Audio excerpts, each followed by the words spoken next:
Okay, well, Dr. Fick, would you like us to begin? Yeah, I kind of like to start. That's what he said. All right. So welcome, everyone. My name is Clark Moreland. I am a lecturer in the English program here at UT Permian Basin. I'm also the interim director for our Center for Engaged Teaching, Learning, and Leadership. Oh, and I just turned around my microphone or my camera there so you can't see me. There's my face. Hi.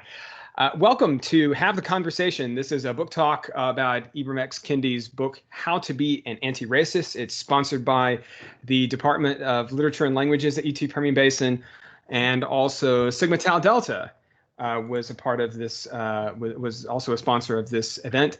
And finally, it's also sponsored by the Ad Hoc Committee on Systemic Racism at UTPB, which we might have more to say about later on tonight. If you are one of my students, by the way, thanks to all for the extra credit, but also for the lively conversation.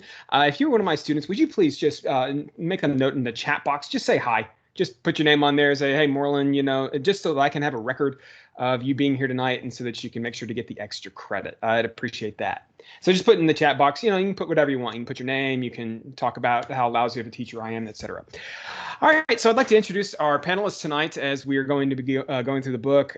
We have our department chair, Dr. Marlon Fick, over on the far left there.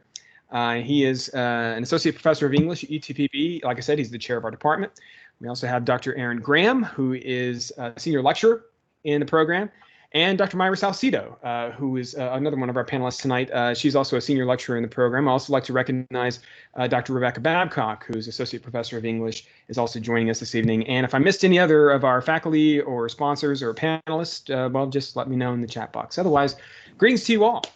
Dr. Fick, why don't I turn it over to you, and you might say a little bit, just first of all, about how this conversation began, about how this meeting began, and why we chose this book to discuss.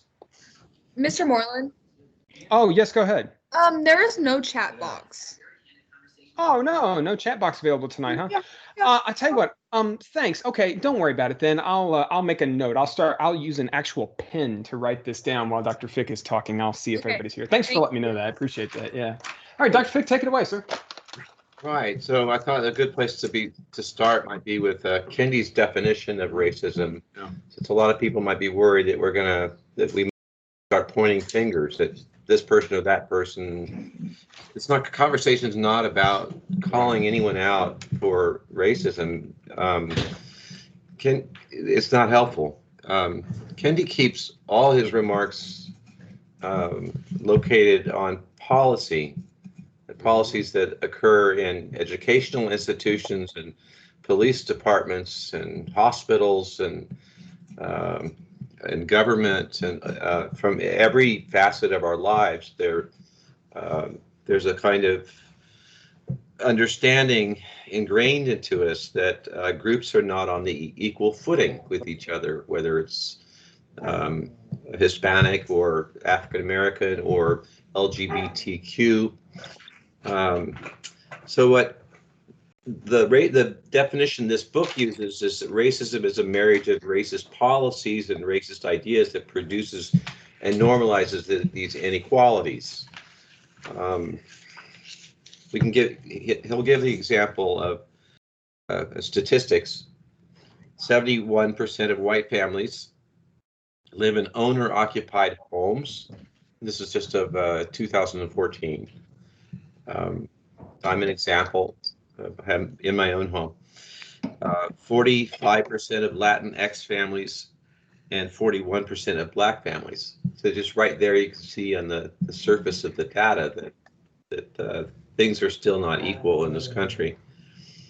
The anti-racist, this is the key, the central term of the book, is one who opposes and who's supporting any one who supports any racist anti-racist policy through their actions or expresses an anti-racist idea.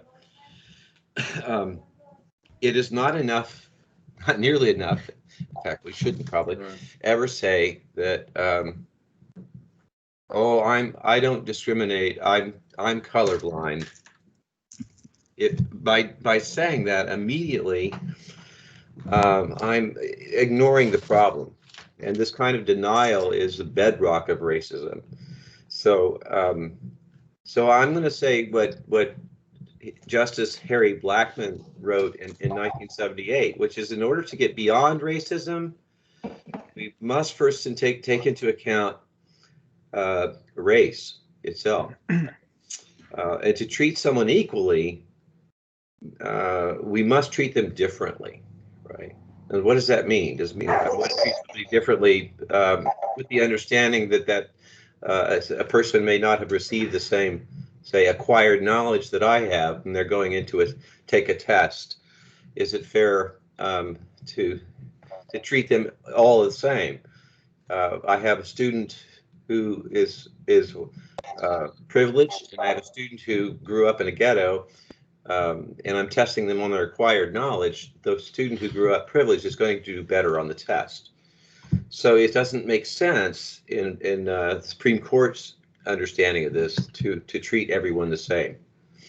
Just by imagining that we're colorblind or that we don't see race is not helpful to the problem.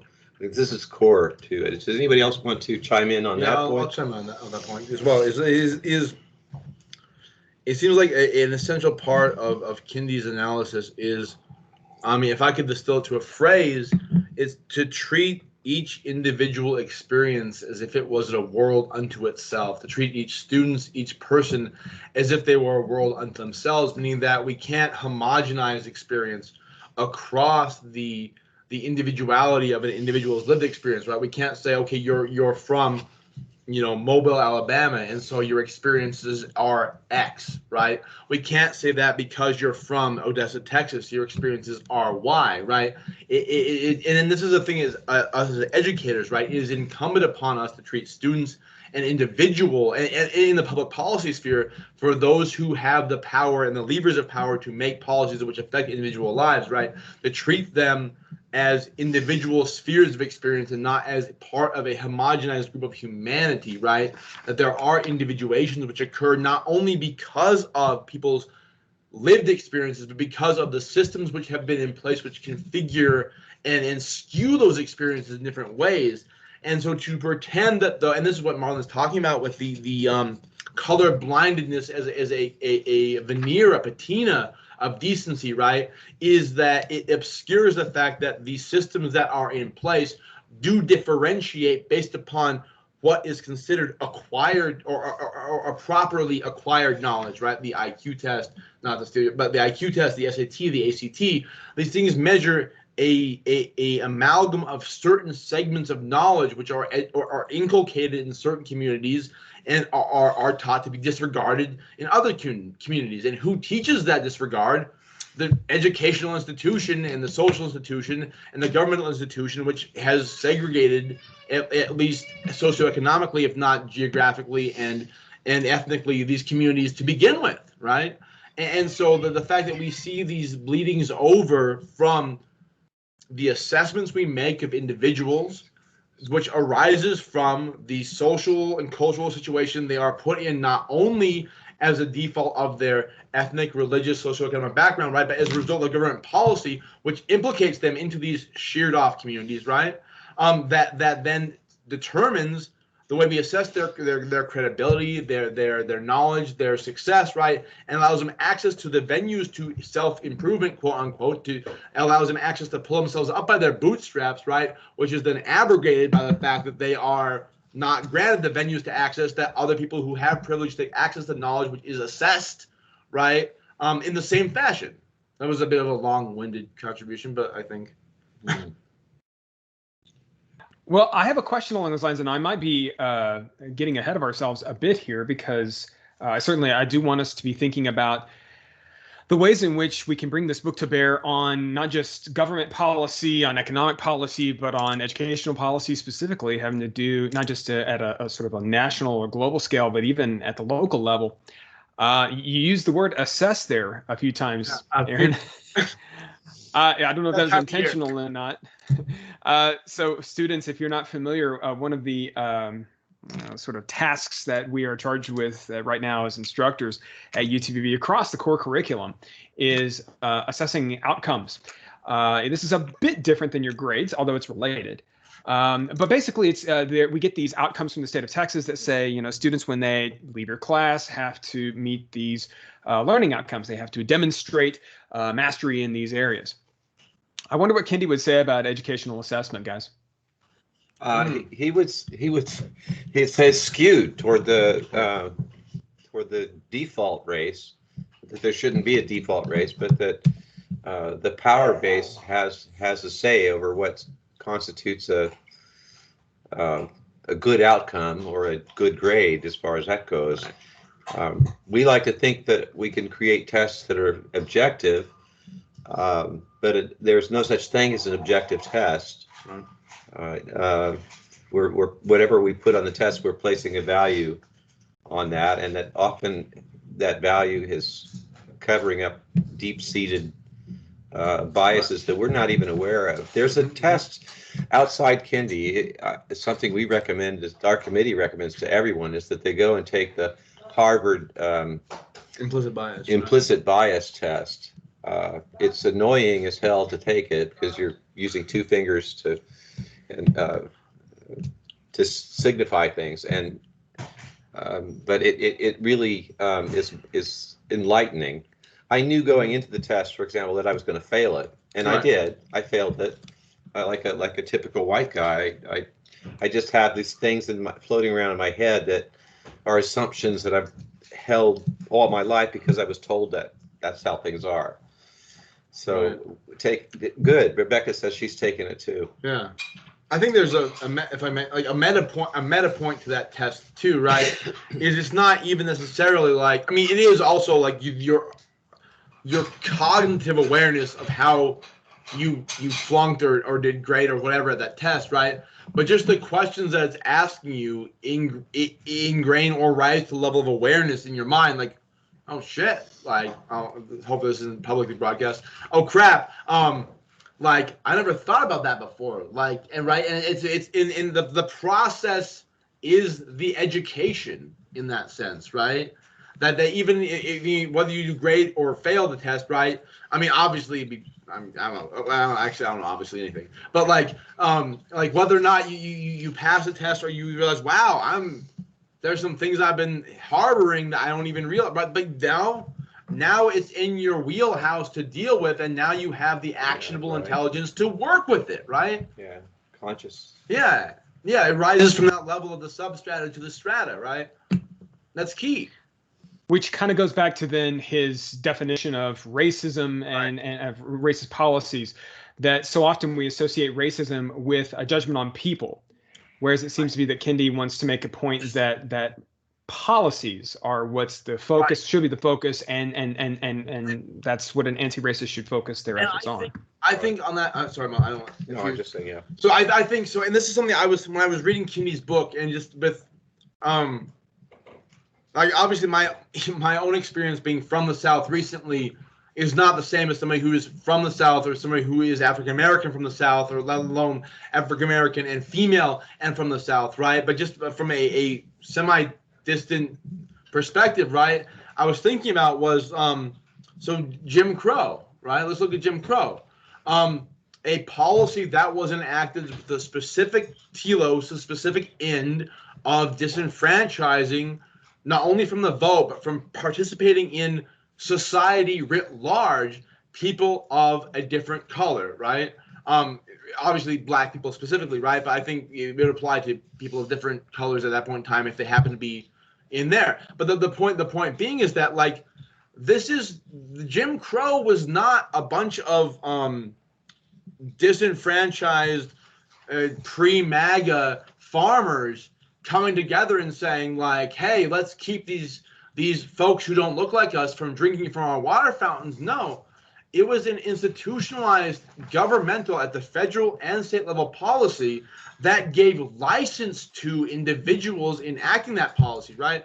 And so this is why I think the key takeaway from Kendi's book is in the policy focus is it's not saying, and this is what Marlon was talking about earlier with the finger pointing, right?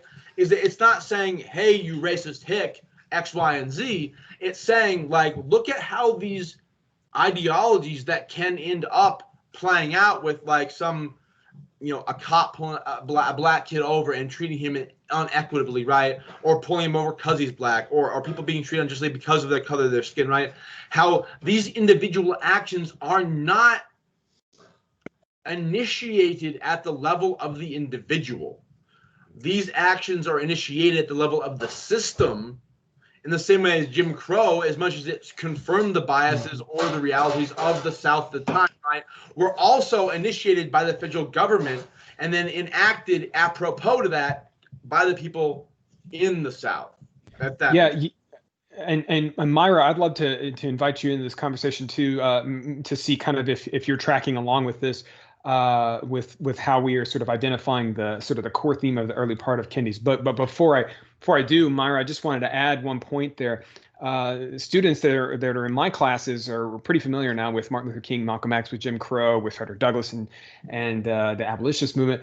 One of the things we talk about in composition 2 was the codification of Jim Crow. It wasn't just a series of attitudes, but like you said, Dr. Graham, it was laws. And it's always astonishing to me when you study Jim Crow from a legal perspective, how minute, how down to the very like the most arcane details of life. I think, for instance, of this one law that I always talk about in my lecture on Dr. King in Louisiana. There was a law. They wrote a law that said that circus ticket booths had to be racially segregated and kept at least 50 feet apart.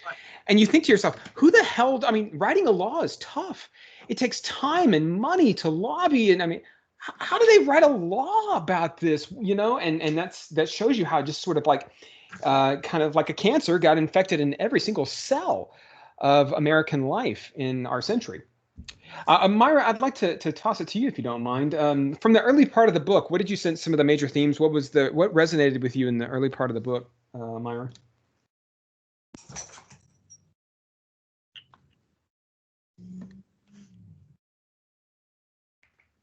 Dr. Salcido, are you with us? She's got on mute. I got a lot of background noise. I'm typing. Okay. You're welcome to continue to use the chat box. And also, just real quick, and then I'll turn it back to our panelists. But I did want to remind our participants here, if you have questions, if you want to contribute experiences, you want to ask questions of us, or you want to talk about Kendi, please use the chat box, or you can raise your hand, and we will call on you, as those questions come about. Mm-hmm. Clark, they said they can't use the chat box. Yeah, well, I know some of us can't use the chat box. That's okay. You can just raise your hand and we'll call out on you, and you can vocalize. You can use your microphone. That's cool too. Brilliant. One of my favorite parts of the book is where Kendi sets the record straight on history. There never was such a thing as racism as a science. There's no genetic code in our body that determines our race. There's no gene that you can find that's the race gene. It was a socially constructed thing that took place over 15th to the 18th centuries. In particular, he doesn't mention Comte, but in particular, Auguste, who's a French writer in the 18th century, is codifying the races as we sort of know them today, as white, black, yellow, and he's not. I'm not very fond of him. I spit on his door when I was walking down the street in Paris, and I saw where he lived, and I saw, yes, but he, it's not. It's nothing. There's no basis for our understanding of how we understand race whatsoever. Yeah. So, and then I like the way he takes things a little farther in when he starts branching out into other kinds of racism, and a biological racist. I'll just kind of list a couple of those. Biological racist, a bodily racist, a cultural racist, a behavioral racist, a class racist, and a gender racist. Right.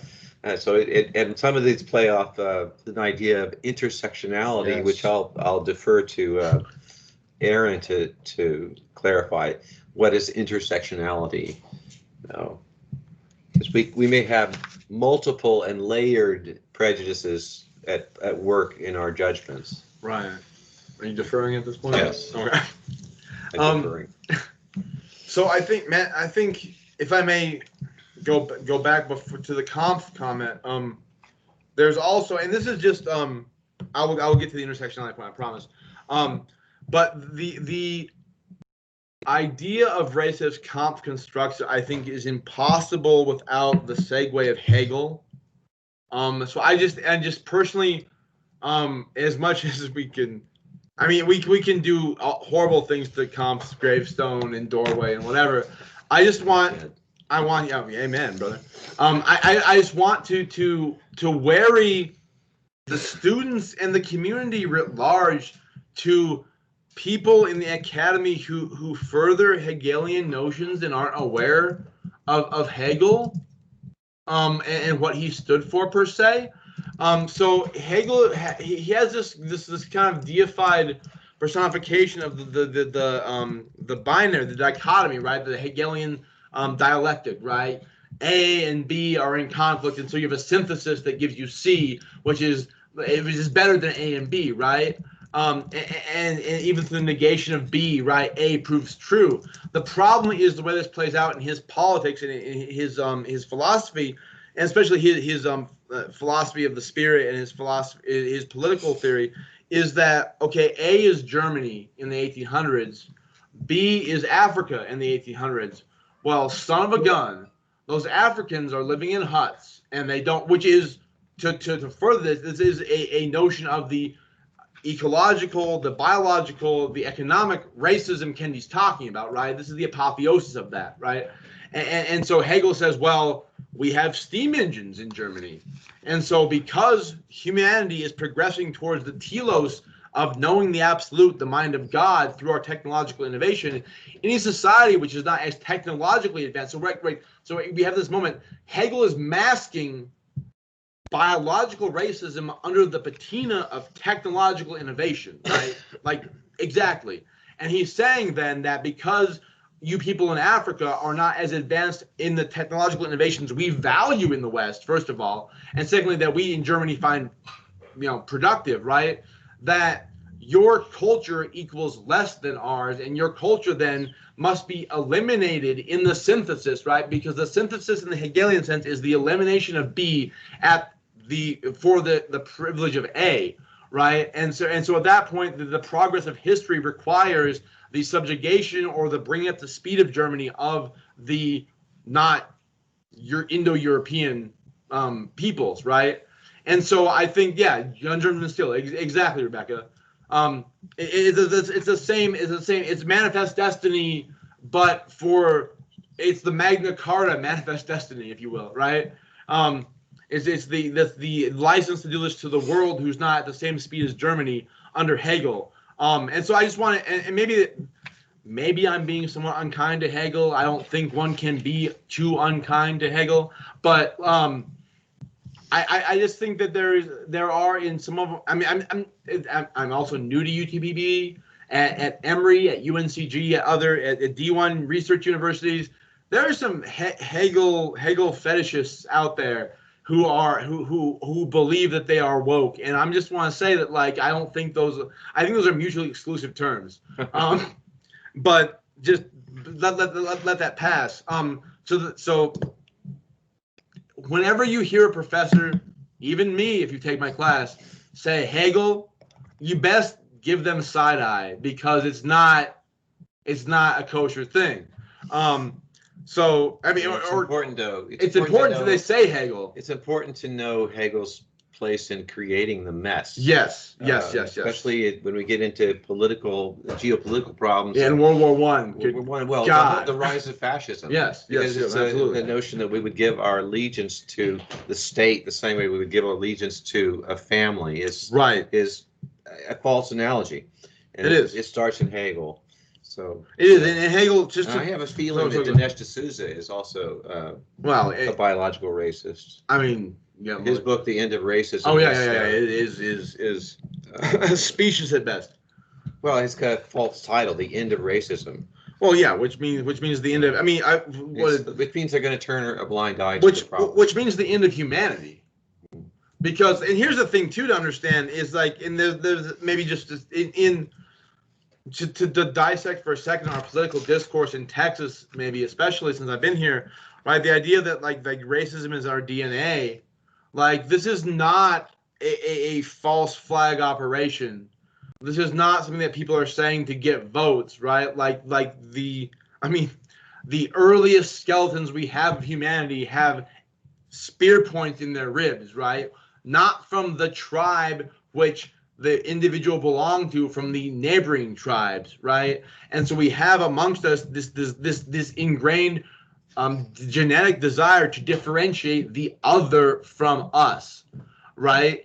And it's something that only a fierce intellectuality can overcome in order to quell these more base urges to say you don't look like me, you don't talk like me, you don't dress like me, you don't make as much money as me. All these categories that Kendi brings up and Marlin fleshes out, right, are elements of this same kind of genetic racism, right? And so I don't want people to think that when Obama says like racism's in the American DNA, that he means like somebody's going around giving people racist shots.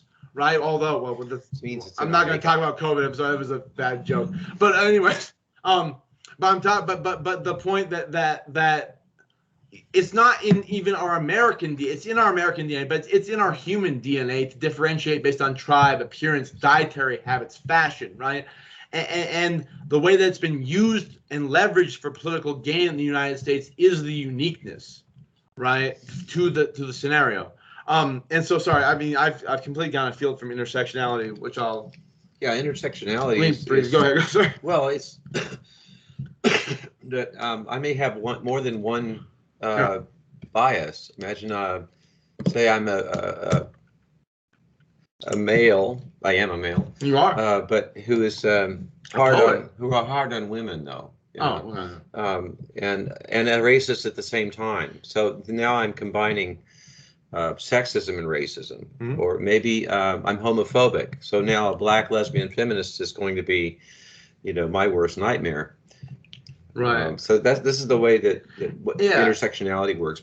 And so too, is that so? I mean, I guess I hope Kendi would also define, but I think he would. That is a negative intersectionality, right? So we have in our lives the biases which are negative, which build up based upon our opposition to certain. So I'm a cisgendered white male poet, Texan author, which means I don't like, or I'm opposed to, not necessarily don't like, I'm opposed to prose writers who are from Virginia. And there's a poetry. Well, I'm just joking. That happens in the writing. Oh, it does. It does. You get you get a group of writers together. Some who are novelists, some who are poets, and pretty soon they all migrate into their camp, and they don't talk to each other. There the twain shall meet. Or you get some people who do rhetoric, like Rebecca, and some who do literature, like myself, and the rest of us. Sorry, Rebecca. I'm just kidding.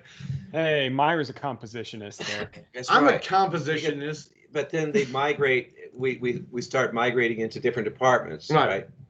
I'm here to try to make sure that never happens to our department. I've seen it happen at NYU, where I came from. It's a totally different department now. I mean, at Kennesaw State, where I came from, the creative writing department, and under a great guy. Shit, I forgot his name now. The KSU guy. Come on, what's his name? Tony Grooms. Yeah, Tony Grooms, a brilliant and great guy, right? Segregated the entirety of the creative writing master's program, which is not prose or poetry. It's creative nonfiction and script writing, away from it is a host unto itself, away from the English department, right? And so these tribal all this to say, these tribal features, right, which play out in our culture, right, appear in the microcosm of a department. Right? And so to try to say that they're not essential elements of our humanity, or we are genre blind, right, as creative writers, is as much of a lie as saying we're colorblind as human beings. Let me also say something here about intersectionality, if you don't mind. yeah. Something that came to mind as I was reading Kendi. Yeah, go ahead. And I know many of us that have taken, many of you that have taken my American Lit class have heard our conversation about Frederick Douglass in 1869 at Seneca Falls, where he argued that Black men should be privileged to get their right to vote, to push forward for the 15th Amendment in a limited sense rather than the universal sense, even though he considered himself a feminist and a suffragist. He believed that you could sort of stratify, or you could sort of space out the granting of human rights. And he was called out by someone in the audience there in Seneca Falls who said, hey, what about Black women? And Douglas kind of hems and haws and says, well, they're discriminated against because they are Black and not because they are women, which is that blindness. And so I was really interested in what Kendi says here, that he said, I believe that Black people and Latinx, Asian, Middle Easterners, natives, I originally believed that they couldn't be racist because they lack power. But the truth is that Black people, anybody can be racist because they have limited power, with the emphasis on the word limited. Right. So that, and thinking in terms of intersectionality, then that, it's not just if you are a certain type of person, certain race, certain gender, whatever, then therefore you are exempt from racism. That's not the case at all. Right. Yeah. So go ahead. The case is then is and this is, I mean, again, this is, so I'm going to acknowledge my privilege as a white male cisgendered servant of the government for a number of years. Saying this, right, is that it almost puts more of an onus on you to exercise it, because coming into the game, right? Because so intersectionality, that your voice is going to be delegitimized, and so you have to. I mean, I think that the door, leaving the door open within the African American community is a common term that is used, right? It's an abrogation of the authority and the responsibility and the power you have, as minimal as that may be, right? To not try to include as many from your community as possible, because the door is open for a small amount of time, or for as long as your life may last. You have that much power over the system that your grandfather and your father and your brothers lacked, and for whatever chance of fate has given you an entrance into the moment. Frederick Douglass, for example, right? Like, you better damn well use that power to enfranchise the Black women as well, because otherwise that's an opportunity which we lost to the annals of history, and as Washington says, confined to the mansions of dust, right? Yep. So I mean, I think what I meant to say, like, probably 20 freaking minutes ago, about intersectionality, right? So intersectionality is in a negative sense, as Marlon says, right, is there these things that build up these walls to meet accepting other people as fully people. And that's, I mean, let's just get down to what we're really talking about, right? It is racism and intersectionality, right? It is someone's inability to accept, for whatever justification is proffered, the full humanity in all of its entailments of another human being. And by full entailments, I mean not only like, okay, you're a dude, I'm a dude, we're cool. No. It means, like, do you have the ability to exercise upon me an ethical obligation that I should act a certain way to you? Not by law, but by right of you being a human being. Right? And that's the core of Kendi's book. It is a recognition of the base humanity of humanity. And so when the intersectionality becomes, as Marlon said, like these different prejudices, it's also, my identity is an amalgamation of all the different parts of life and my history and experience, like a series of islands, right, that combine to be the archipelago of who I am, right? Is you have, I'm a cisgendered, white, male, Marine Corps veteran, poet who came from abject poverty in rural Wyoming, right? That all these elements form who I am, right? It's not a single. I'm not just a cis white male. I'm all these things, right? And so there's an acknowledgement as well, as in I have a lot of overlap in my life experience with someone who is a Black cisgendered female from Appalachia who has been in abject poverty and has gotten a scholarship to go to a state college in Georgia, right? And well as the and here's the thing that's important. When we think about intersectionality, we need to think about the overlap as much as the disconnect, right? That there are elements of my identity with this woman, right, that overlap, and we can share experience across these kind of these through lines, right? They're not universal, but they are such that there can be dialogue between us, right? That's the positive intersectionality. Exactly. Yes. Yeah. Exactly. You know, that's great. And it goes back to kind of what Myra rather was saying a second ago, about how it can't just be a denial of negative racism in our own lives. It has to be not only this introspection, but then this positive, proactive, stance that you take every day to fight the anti-racist battle. And so that actually leads me, I hope y'all don't mind me kind of asking, because I don't necessarily want to pick a bone with Kendi here, but I want to see if y'all can kind of help me understand his view of politics. Because then if we are to be activists, that are anti-racist activists, he tends to have a pretty low view of education and moral suasion. Did y'all? I'm reading here from the later chapters, especially like chapter 13 on space, and also chapter 16 on failure. And as you know, I'm a scholar of Dr. King, and so I was a little bit befuddled about how Kendi understands the applications of power. Yep. And let me read to you a little bit from chapter 16 as a way to maybe open up the conversation here. He writes, "An activist produces power and policy change, not mental change. If a person has no record of power or policy change, then that person is not an activist." And then he goes on to say that we care. Well, and he's talking about, here it is. He says, "What if persuading the average white person is not persuading the white policymakers? These strategies relied upon," he's referring to previous strategies that relied upon moral suasion and education to try to change racist viewpoints. The war of sit-ins, for example, right? Yes, right. So, of course, that leads me to Dr. King, and he says these strategies relied upon appealing to the white racist moral conscience. But what if they had no moral conscience in the first place? Okay, so help me understand then, if you do understand, or maybe we can just figure it out. How does Kendi view policymaking and without moral suasion involved? Because the way I understand politics is that you have to persuade people, right? Majority of people, right? Okay, so then you're not trying to persuade everybody. You're just trying to persuade enough to get in the majority to then implement policy.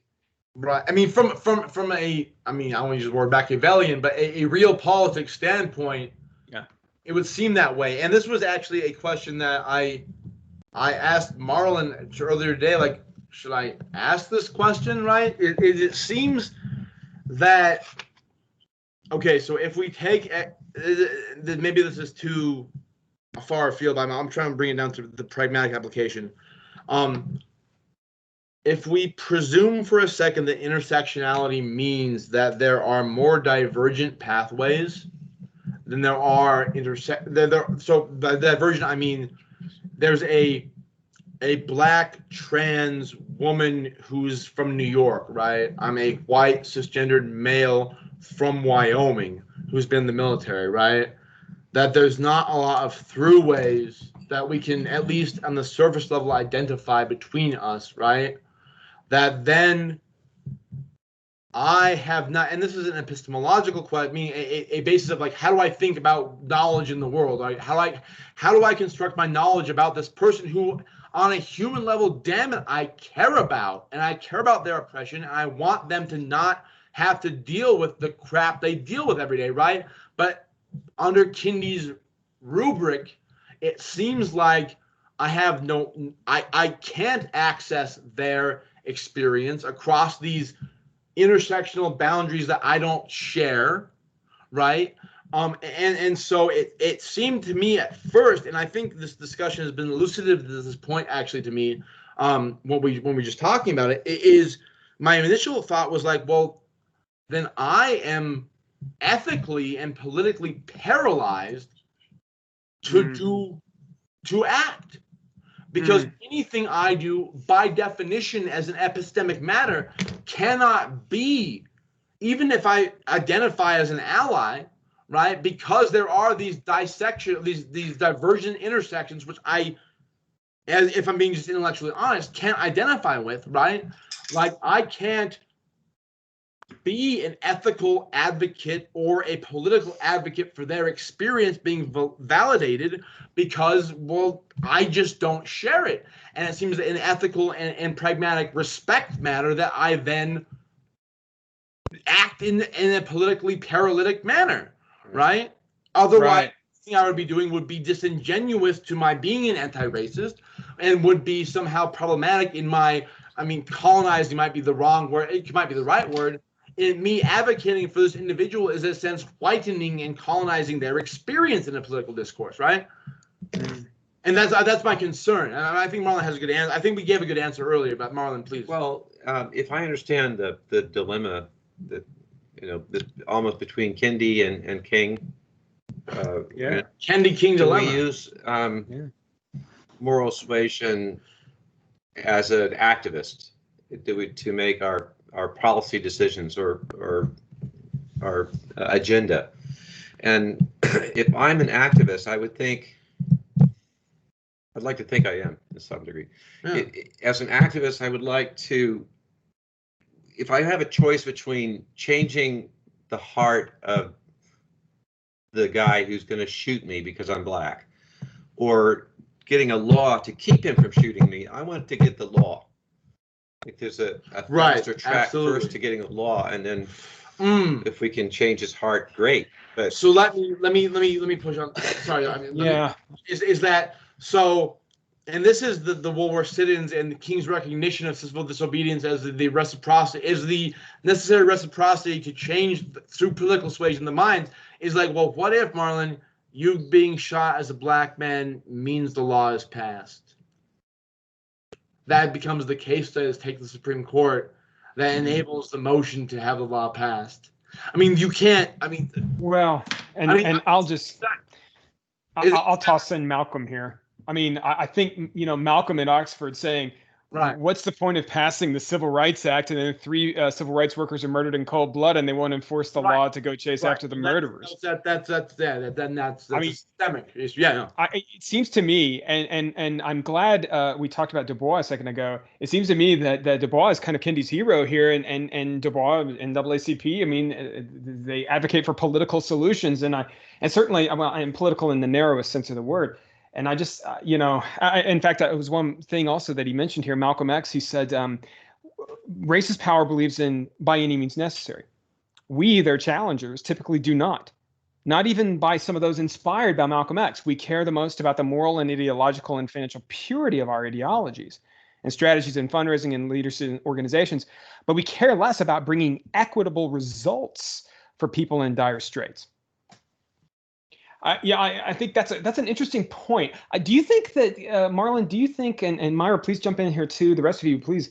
Do you think that Kendi believes that power corrupts?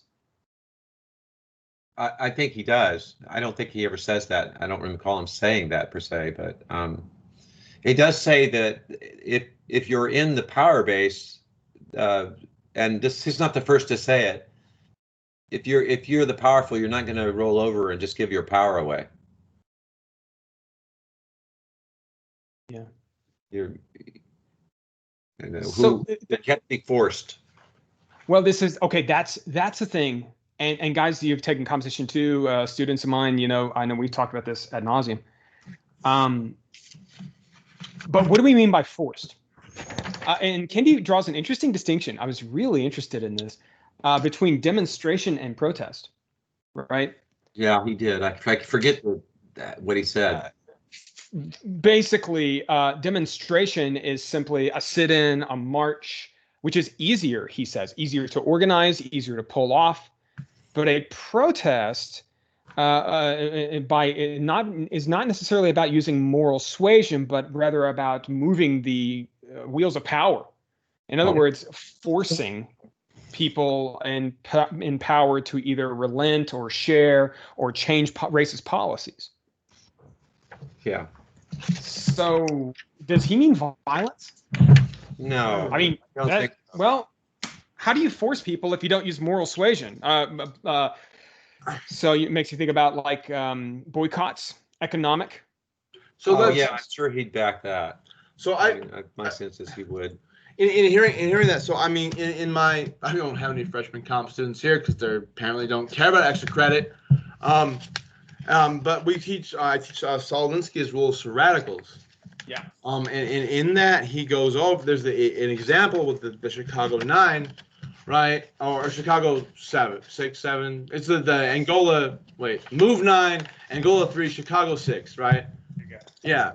And so he has this anecdote. There are a cadre of lawyers from around the country have come to protest the coercion of these 5 minors, right, black men in Chicago, to admit under pressure, either interrogation, physical torture, to the rape and murder of this white woman in Chicago, right? And so there are not only these lawyers, there are state police officers, there are a intersectional group who goes to Judge Sloan's office, right, or into the court, and Judge Sloan has said no protest in the office, whatever, right? And so there's this scene where Judge Sloan and a stenographer and a sheriff or a U.S. Marshal, armed U.S. Marshal, come down from the balcony, and there's a balcony, and there's these thousands of protesters, right? And one person from the crowd yells out, "Fuck you, Judge Sloan." Right. And Alinsky's like, we lost the battle at that moment, because either the way to win that, and this is what I mean by what's meant by force, is that either at that moment every single person in that crowd should have yelled out in unison, "Fuck you, Judge Sloan," or the individuals in the crowd should have castigated and thrown out of that crowd the individual who said that. Because the force is in the unity of the ideological opposition to the racism, okay. Right? And this is why Du Bois gets into double consciousness as a subversive attack in the black community from the white majority that will, as Du Bois sees it, right, delude the possibility, because basically, to make an analogy that Du Bois never makes, obviously, right, is that the double consciousness means there'll always be somebody in the black community yelling "fuck you, Judge Sloan," and making it so there can't be the cohesion necessary to exert force on the system. Yeah. And so Dr. King, some of his power in his demonstrations and protests, I'm using it interchangeably, Kendi doesn't, but a lot of that did come from that sort of that community unity. The black church, right? That spirit of unity, and what King called soul force. Yeah, you're right. And when there was even just the slightest potential for discord, for instance, in Memphis in 1968, when a couple of youths are kind of on the edges of their march in Memphis, and they start throwing rocks, and King just stops the protest right then. Yeah, I mean, it gets into those like questions of moral purity, which Kendi talks about, and like I said, he says even those who follow Malcolm X don't always really believe in any means necessary. Right. But the point, I think, is that and I think this is what Kendi would agree with in chapters 13 and 14, right, is the front-facing people in the movement have to be unified on their discourse. Yeah. Or at least the primary facets of the discourse. And to quote James Baldwin from 1970 in an Esquire article, he said, if Malcolm and Martin had not been murdered by white supremacists in a 3-year span, they would eventually not have come together and agreed on everything, but they would have joined forces. And that was the reason that they were attacked. Obviously, they were under threat before, but when there was even the possibility of these two, at first competing forces coming together, that was the true danger to white supremacists in power, and that's why they were murdered. Marlon, I see your comment. We do need to jump on. Thank you for obliging me on that. That as a scholar of nonviolence, I was like, that was interesting. You want to talk a little bit about cultural and class racism, Marlon? Cultural racism is holding up your own culture's standard or your own group's standard for what constitutes a hierarchy among racial groups. Instead of rejecting cultural standards and just equalizing cultural differences. So, I mean, the clarifying sentence for me in that is that whenever we pull out the word civilization, we're often using the word civilization as a sort of a polite euphemism for cultural racism. A pejorative, yeah. Yeah, anything else is, if you're not from if you're the White House talking about those so-called shithole nations, you're basically you're pushing for cultural racism. Right. Right. Now, behavioral, I'll just kind of run through the three, or maybe the four. Behavioral racism is making people think that individuals are responsible for a whole group's behavior. Right. So if I don't know, if he likes to dance on the table, I do. He likes to dance on the table, and you make me responsible for that because I'm also a white guy. Or this is kind of silly because just as race doesn't exist biologically, it doesn't exist behaviorally either. So there may be little cultural traits that we carry along with us as individuals, but they're not what defines us. Absolutely. Class racism is essentially, once one's fallen into that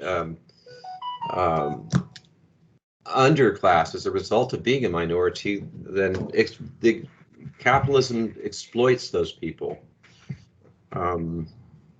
Yeah, although I'll just add here real quick, and I was pleased to see him say this. He says, certainly he has a pretty devastating critique of the intersections of classism and racism. Right. Kendi does. But I loved how he also said, just because you're a communist or socialist doesn't somehow disqualify you from buying into racist policies either. Take that, Eagleton. He's right. Yeah, Eagleton. That's exactly right. Yep. Example. Mm-hmm. The Russians who had no African Americans or African Russians in their society in the 30s viewed themselves as superior to the world because they had no taint upon them from. Right. And here's the thing is that kind of economic racism, right, is derivative, right, of, so let's say capitalism, right? Well, let's look at what capitalism is, right? Capitalism is the privilege of capital, literally. Those who have, so when Amazon is offered tax breaks and billions of dollars in incentives to come to a locale by the local, state, and federal government, right? That is capitalism at work. Capitalism is privileges those who have capital, right? And so if you have a derivative capitalist or economic racism that says, okay, those who don't have capital are less valuable, right? Those who've been systematically denied of having access to capital through redlining, through policies. Again, let's point at Uncle Sam, the federal government, being the primary progenitor of said policies, right? Which people in these different classes, right? We have a derivative. I mean, this is not. I think Kendi would agree. I hope Kendi would agree. Right here. But yeah, exactly. Yeah. Rich white people depend on welfare of inheritances, with tax cuts, government contracts, bailouts. Then he goes on to say that Martin Luther King and his critique of capitalism in 1967 means ultimately coming to see that the problem of racism, the problem of economic exploitation, and the problem of war are all tied together. Yep. Triple evils. Triple evils. And these triple, I think it's important to, and this is something that Kendi does well to distinguish, right? Is that, I mean, while there certainly are evil SOBs who take advantage of this, right? Merely the fact that it's a systemic problem, right? This isn't necessarily Jeff Bezos. I mean, it is Jeff Bezos doing whatever during COVID, right? But it's also the fact that people inherit money through the system, and guess what? The tax breaks are given to. The tax breaks are given to people who have capital to have tax breaks upon. If you're me last year and making $1,300 a month at a graduate school and trying to support multiple children, right? And the tax breaks to the top income brackets don't effing matter. We're getting pittance back at the end of the year anyways, right? But the the fallouts between class line, and this is something that the Frankfurt School does well, right? Sorry, for those who aren't, the school of quasi-Marxist or more anti-capitalist criticism that arises in the 20s in Frankfurt, Germany, right? Gramsci, freaking Benjamin at the end of his career, Adorno, Horkheim, right? People who get further on, I'm sorry. I'm trying to remember that stuff. It's saying that like differences in race are overwritten in a capitalist society, are scrubbed by differences in class. And so at the point, this is in the 20s, right? We get to the point of the 2020s. Good God. And these convergences of economics and race and class and sociality and even the Christian society, right, have become so combined, right, that we can use the word uncivilized to mean black. We can use the word lower class or welfare queen to mean black, right? And so in the system itself, there's been a neologistic sense of terminology that have been created because of the intersections of class and race and gender and sexual preference, right? That give the racist, as Kendi would say, right, a whole new set of arrows in their quiver to deploy that don't signal prima facie on the face immediately as racist. And I think that's where he ends the book, is saying like, there's a salvo of arrows coming, and we need to be. It's not, as Marlon said, it's not merely enough to be. Okay, we should not care. We should be open, right? It's like no, we have our what's it? The Roman legions, right? The testudo formation, shields high, right? Put your shields up, right? Like we need to have our shields high against the new slings and arrows of outrageous fortune that are coming our way from the new racists, which are racist, fascist, capitalist, and use these terms interchangeably to further their political policy agenda. Yes, so that and we're almost out of time here, but that's a great way to kind of go into that final couple of chapters, Aaron, and I also wanted to note that Myra had to go because of a family crisis, so our thoughts are in prayers with her. Prayers, Myra. Yeah. Well, anyway, so that gets to kind of his description of racism as a cancer, and it's really interesting, guys. If you want to read this book, the last couple of chapters are particularly heart-wrenching as he describes his family struggles with cancer, his wife and his mother, and then himself. Yeah. Colon cancer, which is a devastating disease, and yet he talks about how racism, is often, and what you were just saying, Aaron, that it seems like it's just so intertwined itself into all different facets of our society that you just want to throw up your hands and be like, well, there's nothing we can do about it, or it's natural. And he says, no, you can attack it. And here are the ways, and I'm just going to read from the final chapter here, or the next to final chapter, which is titled Success. And he says, if you don't mind, let me just read a couple. A mission to uncover and critique America's life of racist ideas turned into a mission for him to uncover and critique my life of racist ideas, which turned into a lifelong mission to be an anti-racist. It happens for me in successive ways. Here they are. I stop using the I'm not a racist defense of denial, or I can't be racist. I admit the definition of a racist, someone who's supporting racist policies, expressing racist ideas. I confess the racist policies I support and the racist ideas I express. In other words, this acknowledgement. I accept their source, my upbringing inside a nation making us racist. I acknowledge the definition of an anti-racist, someone who's supporting anti-racist policies or expressing those ideas. And then I struggle for anti-racist power and policy in my spaces, which is seizing a policy-making position and struggling to remain at the anti-racist intersections where racism is mixed with other bigotries, and I struggle to think with anti-racist ideas. Guys, that reminded me, and then I'll turn it over to y'all to kind of finish it up. It reminded me of what James Baldwin said in 1963 when he talked about how it is entirely upon the people, on us as people, as Americans, to face up to racism. And it's always struck with me, it's always resonated with me. What he said was, you have to do this every day. you can't just, it's not just a one time, you know what, I'm going to reject racism.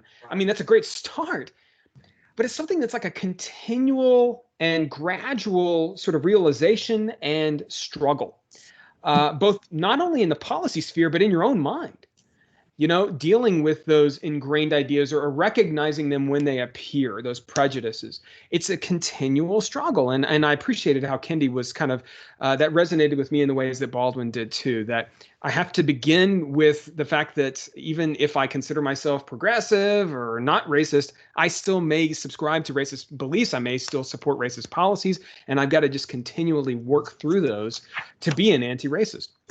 I appreciated that. I'll just say really quickly that you know that both my folks were in the civil rights movement, and on through from the 50s, starting with Brown versus the Board of Education in Topeka, Kansas, all the way up to now. Although they have to get around on walkers, but for them too, they would say it's been a progress. They didn't suddenly become enlightened in 1954. They made progress in 1954 when they joined that movement. Now at the age of 93 and 94, they're still questioning themselves, right? This is not about, if we talk about, talk about finger pointing, the only finger pointing we should be doing is at oneself. A lot of self-analysis comes in Kendi's book that took Kendi to get to these positions through his own, it's a gradual self-awareness over a long period of time. Anyway, so that, absolutely, and it set off like Pavlov's dog, bells ringing in my head, right? About, and in a Christmas sense too, right? Like it reminded me of three things, which first of all is the vulnerability. Like and it doesn't, I mean, I think particularly on the part of white cisgendered males, right? There needs to be, because God dang it, vulnerability is not something we're taught to do. John Wayne's not a vulnerable guy, I swear, right? But is to be vulnerable to the fact we might be fucking wrong. We might be wrong, right? And not only that, but this also mirrors at the same time the 12-step program and the Christian ethic, right? So the Christian ethic that King preaches, or that Christ preaches, right? The idea that, like, I am imperfect, I am fallen, I am a sinner. I cannot get there without the grace of God, right? I can't do it myself. And so what, right? Preach it, brother. Right, brother. Amen. No, I thought of Billy Graham when I read that part. I really did. Admit you're a sinner. Believe. Right. I mean, I was like, that sounds really kind of familiar. And what you just said, Clark, is and persevere to the end, right? Which means every day. It doesn't mean like, man, I'm a sinner, I suck, man. Oh, I've been saved. Great, I'm good now. I can do whatever I want. No, it means like every day you wake up saying you're a sinner, you're a racist. You have work to do that day, and in the perseverance to the end, and that's how enacting policy happens. Enacting policy does not happen by being at one point in time like, you know what, I got this beat, I'm above it now. No, because you fall off the racist wagon, right? In that 12-step analogy too, like the first step is admitting you have a problem. The second step is admitting you're unable to deal with that problem until you accept the higher power.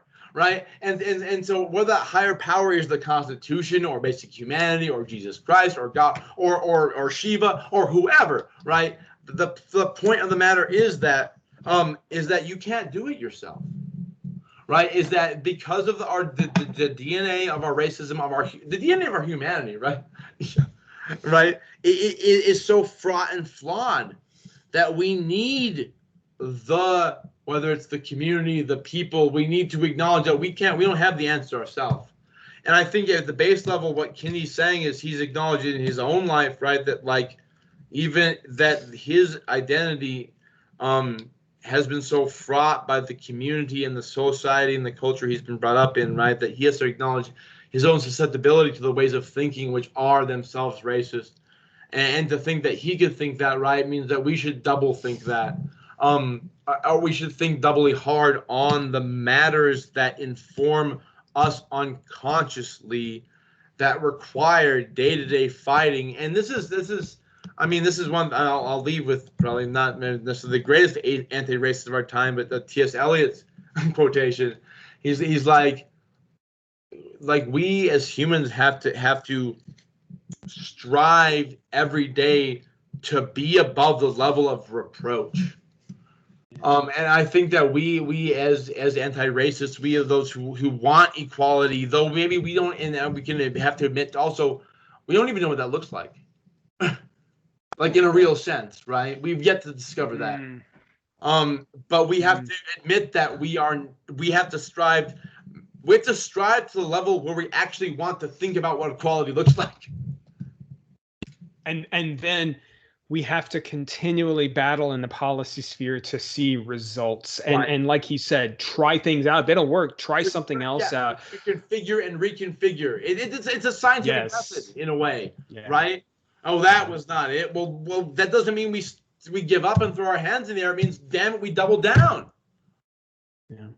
Maybe a few of the students before we go might have thoughts about the topic. Please. Yeah. By the way, can I just add here real quick that Marlon, your parents are life goals, man. Like that's where we want to. That's Carrie and I. That's where we're headed, man. Like I'm going there someday, man.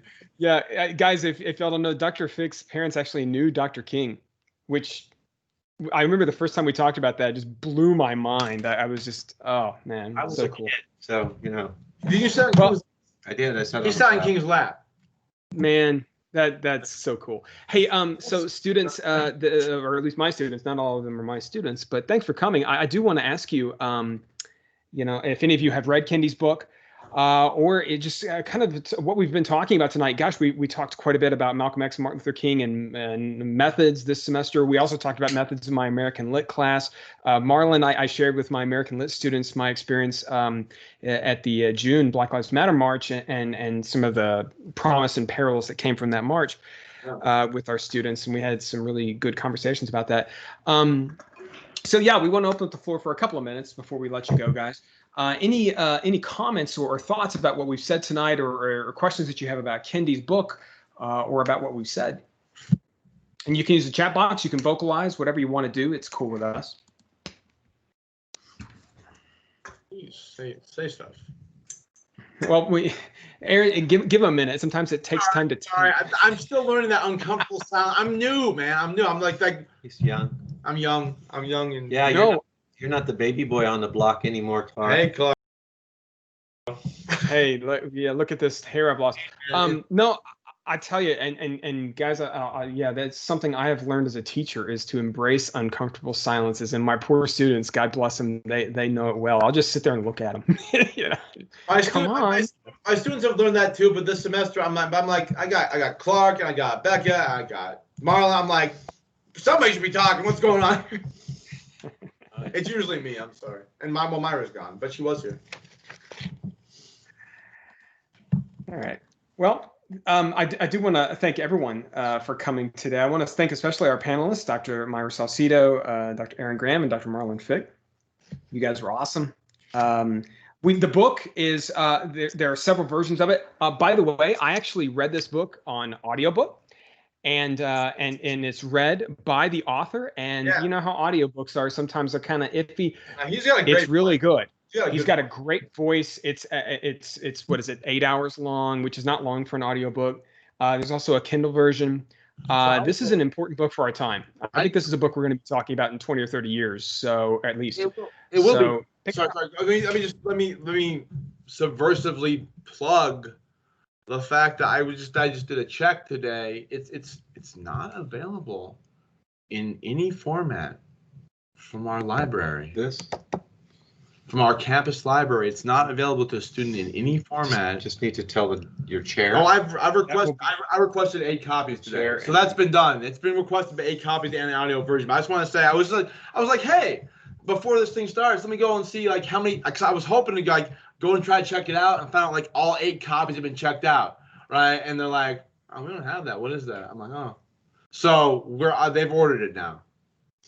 Good. I just wanted to say, like, I guess that was really self-glorifying. Well, I'm sorry. Someone else went to the library today and said that they should have copies, and they've got. I don't know who that asshole was. Well, in the meantime, the Kindle version is pretty cheap.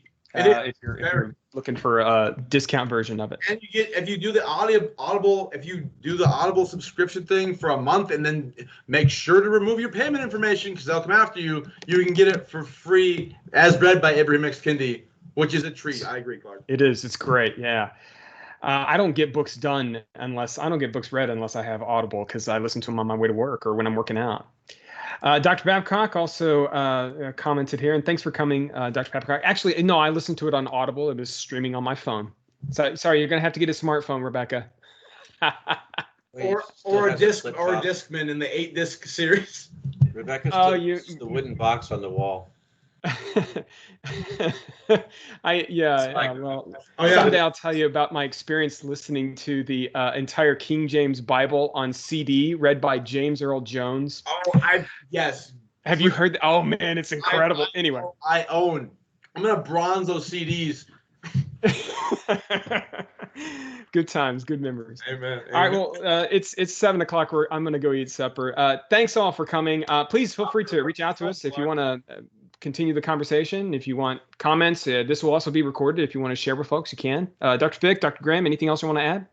No, just thank you for being here. Thank you all. Thank you for enduring. Yeah, a group of people. Yeah, I think it's great. It's always good to hear faculty. I think as students hear faculty talk, argue, discuss, and so I hope this was beneficial to you guys tonight. Some of you are writing about race issues for your papers, so glad you were here. I'm going to save all my students to come to extra credit events because Clark, you people turned out. Darn right, I turned out. Well, like I said, they're just great students. I loved them. They were fantastic this semester. All right, see you. Much love. All right, good night, everyone. Have a good night. Thanks for coming tonight.